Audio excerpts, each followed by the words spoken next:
Bonjour à tous et bienvenue sur la chaîne. Dans cette vidéo, on va parler de l'avocat de Natacha Ray qui subit les pressions du couple Macron. D'après ses dires, il lui aurait retiré son enfant de 3 ans pour faire pression sur lui parce qu'il défend Natacha Ray. On va écouter une courte vidéo car c'est lui qui en parle le mieux. Bonjour à tous, je suis François d'Anglehan et je suis donc l'avocat de Natacha Ray qui fait l'objet de procès de la part de Brigitte Macron et de Jean-Michel Trogneux. Donc Candace Owens a publié récemment une vidéo le 17 janvier 2025 dans laquelle elle dénonce le fait que l'on m'a volé mon enfant de 3 ans pour m'empêcher, pour m'inciter à laisser tomber la défense de Natacha Ray. Eh bien, je suis ici aujourd'hui venu vous dire que tout ceci est parfaitement vrai. C'est incroyable quand même. Aller voler son enfant pour faire pression, pour pas qu'il défende Natacha Ray. Ils vont loin quand même le couple Macron, hein. C'est un sacré couple démoniaque, hein. Le 5 avril 2023, une crevure d'éducateur de l'aide sociale à l'enfance 93, travaillant sous la direction de Stéphane Troussel, un socialiste, s'est emparé de mon fils et l'a balancé illégalement et sans aucune décision de justice dans une famille d'accueil. Ensuite, Ça arrive très souvent, hein. C'est pour alimenter les réseaux pédophiles en France, hein. Ils cassent des familles, souvent des familles caucasiennes, ils prennent les enfants sous une excuse bidon, et après ça alimente le trafic de pédophilie. Ils les forcent à se prostituer, et après ils partent aussi dans le trafic d'organes. et en me disant fermez votre bouche en qualité d'avocat, sinon vous ne reverrez pas votre fils avant l'âge de 18 ans. Voilà. Ensuite, vous avez plusieurs juges des enfants qui sont intervenus pour maintenir mon fils en famille d'accueil, pour m'empêcher, pour me priver de droit d'hébergement sur cet enfant. C'est d'abord la juge Gabrielle Fauconnier du tribunal de Paris, c'est ensuite la juge Aurélie Baudon du tribunal de Créteil, et c'est ensuite la juge Christine Blanc du tribunal de Nanterre. Ces trois juges m'ont privé de droit d'hébergement sur mon fils sans aucune raison. Et ensuite est intervenue la juge, la chef. Et ils font ça à un avocat. Donc imaginez ce qu'ils pourraient faire à vous ou à moi. Ils sont sans limite, ces gens-là. Familiale de Nanterre qui s'appelle Cécile Baudot, qui elle aussi m'a privé de droit d'hébergement sur mon fils. Elle m'a laissé la possibilité de le voir dans un point de rencontre dirigé par un dénommé Yassine Benachour, et depuis le 10 juin 2024, le dénommé Yassine Benachour m'empêche de voir mon fils. C'est une situation scandaleuse. La France est une bandicratie. Allez, à bientôt, la suite au prochain épisode.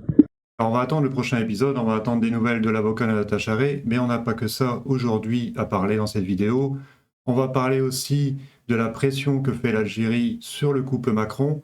On va revisionner un court passage de Morad El Hattab. J'espère qu'il ne sera pas censuré. Au pire, s'il est censuré, si YouTube le censure, ce passage, je vous mettrai le lien dans la description. Donc on va l'écouter tout de suite. C'est très court.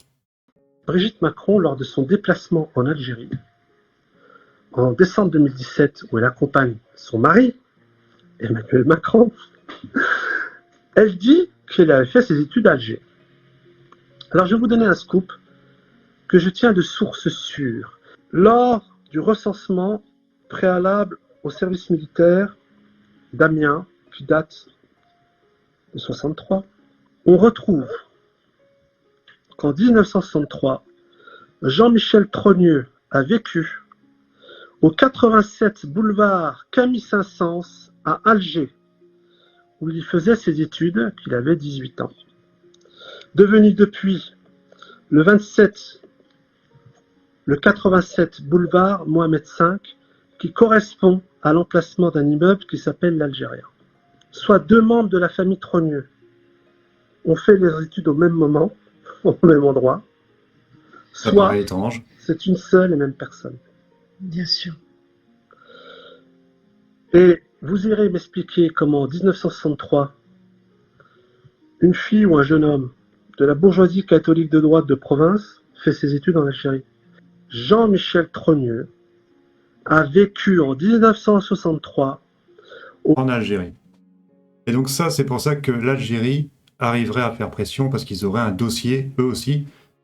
Alors, l'Algérie a un dossier, Trump a un dossier, ça fait beaucoup de dossiers. Je pense que dans les deux dossiers, il y a des similitudes, mais que Trump va trouver des nouveaux éléments. Donc Candace Owens, parce que moi avant je disais Candice Owens. Je préférais dire Candace, ça fait bizarre.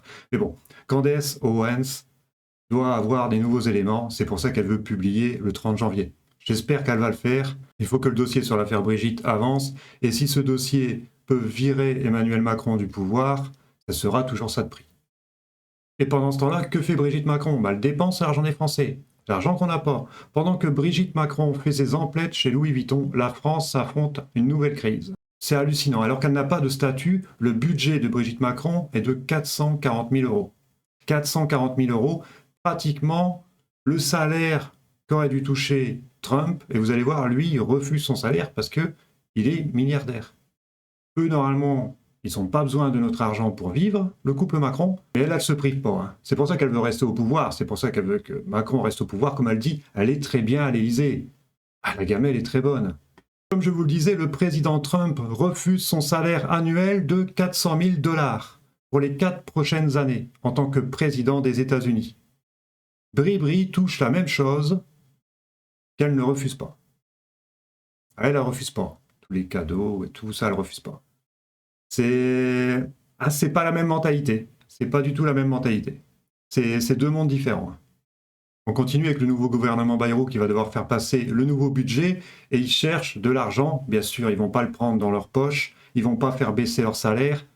Ils cherchent bien sûr dans nos poches à nous. Et là, ce qui est énorme, il y avait déjà les gens au RSA qui vont devoir travailler 15 heures par semaine gratuitement. Mais là, ils vont plus loin. La ministre du Travail, Catherine Vautrin, propose de faire travailler les Français 7 heures par an sans être rémunérés. Soit 10 minutes par semaine, selon le Parisien. Mais ça commence toujours comme ça. Hein. Cette mesure permettrait de générer 2 milliards d'euros pour financer la sécurité sociale. Mais pourquoi ils ne baissent pas leur train de vie? Il y a plein de hauts fonctionnaires qui ne servent à rien à l'Élysée. Il faut les virer. Il faut baisser les retraites chapeau des anciens ministres, députés, d'anciens présidents. Il faut leur retirer leurs chauffeurs. Tout ça ferait des économies, mais non, non. Et c'est pas fini, ils veulent s'attaquer aux retraités aussi. Astrid Banossian-Beauvais estime que des taxes et des cotisations pourraient s'appliquer aux personnes dont la pension de retraite dépasse les 2 000 €, voire les 2 500 € mensuels. C'est incroyable, ils font les fonds de tiroir alors que, comme le dit le tweet, avec 75,3 millions d'assurés sociaux pris en charge par la Sécu pour 68 millions d'habitants. Donc on est 68 millions en France, mais il y a 75 millions d'assurés. Cherchez l'erreur. Là, on pourra en faire des économies. Moi, je propose plutôt de sortir du système les millions de gens qui n'ont rien à y faire. Prendre l'argent dans la poche des fraudeurs plutôt que dans celle des retraités. Normalement, les retraités, toute leur vie, ils ont payé des taxes. Ils ont payé des impôts. Normalement, leur retraite, c'est un dû. C'est un peu comme le chômage. Normalement, vous ne pouvez pas toucher plus de chômage que vous avez cotisé. Ça s'arrête très vite. Si vous avez travaillé pendant 10 ans, vous tombez au chômage, vous avez autant d'années de chômage. Si vous avez travaillé que 10 mois, vous avez 2-3 mois de chômage, et après, vous êtes au RSA. La retraite, c'est pareil. Toucher à la retraite alors que c'est un dû, c'est dégueulasse. Mais pourquoi vous et moi, on doit payer? Parce qu'ils ont merdé, comme à chaque fois, mais c'est à nous à payer. Bercy s'est trompé de 11,3 milliards sur la TVA. 11,3 milliards. Ça, c'est Bruno Le Maire. Un écart de 5,5% qui représente le quart du dérapage total des recettes fiscales. Et les comptes ne sont même pas finalisés. Donc on pourrait trouver encore d'autres cadavres dans le placard. Ce n'est d'ailleurs pas un cas isolé, l'Allemagne et le Royaume-Uni ont aussi surestimé leurs recettes, mais dans des proportions moindres, 4% et 2,5%. Nous, 5,5%, on a surestimé nos recettes. C'est normal, tout s'effondre, toutes les entreprises ferment, la plupart des gens perdent leur travail, ils touchent le chômage ou le RSA, donc ils consomment moins. Donc bien sûr, il y a beaucoup moins de recettes, surtout par rapport à la TVA. Mais comment ils vont renflouer les 11 milliards et peut-être d'autres milliards qu'on ne nous a pas encore dit? Eh bien c'est simple, ils vont voler notre épargne. Le gouverneur de la Banque de France appelle à mobiliser l'épargne des Français pour investir dans la transition climatique et numérique. Toujours une bonne excuse pour voler l'argent des gens. Maintenant, on appelle ça l'Union pour l'épargne et l'investissement. Un peu de marketing et hop, on mobilise votre épargne. C'est pas on mobilise, on vole votre épargne. Il est où ce type quand il répond aux questions? Il est à Davos. Comme par hasard. Il est à Davos. Donc il a pris ses ordres et il vous dit ce qui va arriver. Ils vont voler tout l'épargne des gens. Et notre président, tout ça, qui essaye de gagner du temps pour rester au pouvoir, conformément à sa promesse du Nouvel An. Emmanuel Macron pourrait annoncer prochainement l'organisation d'un référendum. Selon le Figaro, le président souhaite annoncer ses projets avant le printemps pour ne pas être accusé de faire des promesses en l'air. Toujours selon le Figaro, le chef d'État réfléchirait à soumettre plusieurs questions aux Français le même jour. Voici les sujets envisagés parmi d'autres. La proportionnelle, la fin de vie, ça la fin de vie ils y tiennent. Le cumul des mandats, l'usage des écrans, ça paraît un peu vague tout ça, à part la fin de vie, s'il fait un référendum, j'en suis sûr que ça sera dedans. La proportionnelle, j'ai un doute. Le cumul des mandats, je pense que c'est déjà réglé normalement par la loi. L'usage des écrans, ça veut tout et rien dire. Bien sûr, tout ça, c'est pour gagner du temps, c'est pour faire 1 an de plus et après il dissout l'Assemblée encore une fois, et puis pour faire ces 2 ans, aller jusqu'au bout, pour déclencher quoi comme catastrophe encore, on ne sait pas, peut-être la 3e guerre mondiale, avec lui, il faut s'attendre à tout. Mais est-ce qu'Emmanuel Macron va réussir à tenir jusqu'au bout? Parce que tout le monde le lâche. Alexis Kohler, secrétaire général de l'Élysée, serait sur le point de démissionner, désabusé par le choix du gouvernement Bayrou, d'après le Parisien. Si lui le lâche, il ne va plus rester grand monde. On continue avec Emmanuel Macron. D'après une vidéo, Trump avait donné conseil à Macron que la France sorte de l'Europe, qu'elle quitte l'Union européenne. Comme le dit Florian Philippot, c'est le meilleur conseil qu'il pouvait lui donner. Évidemment, Macron, en bon euro-mondialiste, il n'y a rien compris. Le patriotisme, ça ne lui parle pas. Il a dit qu'il avait répondu à Trump « Non, j'ai dit non ». Alors que Trump avait donné un excellent conseil. Mais bon, peut-être il ne savait pas exactement qui était Macron à ce moment-là. C'est peut-être pour ça qu'il ne veut plus lui parler et qu'il dit que tout ce que touche Emmanuel Macron se transforme en merde. Je vous mettrai le lien de la vidéo si ça vous intéresse dans la description. On continue avec Joe Biden. Juste avant sa passation de pouvoir à Donald Trump, Joe Biden a gracié préventivement 5 membres de sa famille avant l'investiture de Donald Trump. Comme le dit Alexis Poulain, la grâce présidentielle préventive. Mais normalement, une grâce présidentielle. J'avais entendu ça avec Mitterrand, du temps de Mitterrand. Vous partez, vous graciez des gens, du genre une femme qui avait été battue, qui était passée aux assises parce qu'elle avait tué son mari, donc elle avait pris quand même quelques années de prison, et vous la graciez parce que, bon voilà, c'était une femme battue, elle a tué quelqu'un, mais vous la graciez. C'était des histoires comme ça. Gracier quelqu'un qui était en prison.